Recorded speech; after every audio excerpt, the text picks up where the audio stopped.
پاکستان پر دوو طالب مشرانو ملا عبدالغني برادر او سراج الدین حقانی دغه هیواد ته د سفر بندیزونه لګولي دي.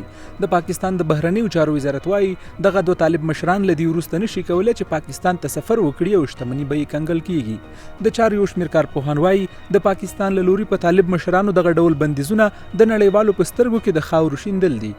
د دوی په وینا پاکستان چې همیشه یې د ترهګرۍ ملاتړ کړی او د ترهګرو د ملاتړ په خړ لیست کې شامل دی، غواړي په دغه ډول غولونکو اقداماتو سره نړیوالو ته وښایي چې ګوند دوی د ترهګرۍ پر وړاندې مبارزه کوي تر څو د ترهګرۍ د ملاتړ له تور لیست څخه ځان وژغوري. د چارو د کارپوهانو په باور که پاکستان رښتیا هم له ترهګرۍ سره د مبارزې اراده لري نو ولې په دغه هیواد کې د شته طالبانو پر وړاندې اقدامات نه کوي.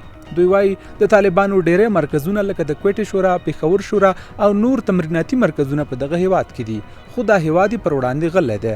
د مرکزي مشرانو نیول او تعقیبولو حتی که دوی معلومه هم وي د ایسای ګروپ د طالبان په حرکت باندې داسې په اسانه باندې اصلاح له لاسه نه وځي.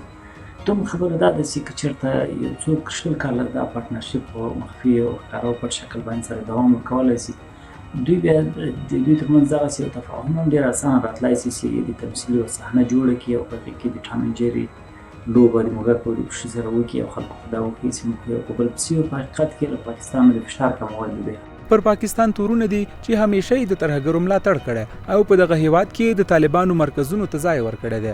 واشنګټن کې د پاکستان پخواني سفیر حسین حقانی هم څو ورځې وړاندې په خپلو خبرو کې ویلي وو چې پاکستان اوس هم د ترهګریزو ډلو ملاتړ کوي او په سیمه کې د ترهګرۍ خپرونکی دی. حقانی د پاکستان له حکومته غوښتي وو چې د داعش او طالبانو له ملاتړه لاس واخلي او له ګاونډیو هیوادونو سره د رښتینې همکاري وکړي. د پښتون ژغورنې غورځنګ مشرانو په پښتونخوا کې میشت پښتنو هم همیشه ویلي چې پاکستان د ترهګرو ملاتړ ده او په دغه خاوره کې د ترهګرۍ لسګونه مرکزونه فعال دي.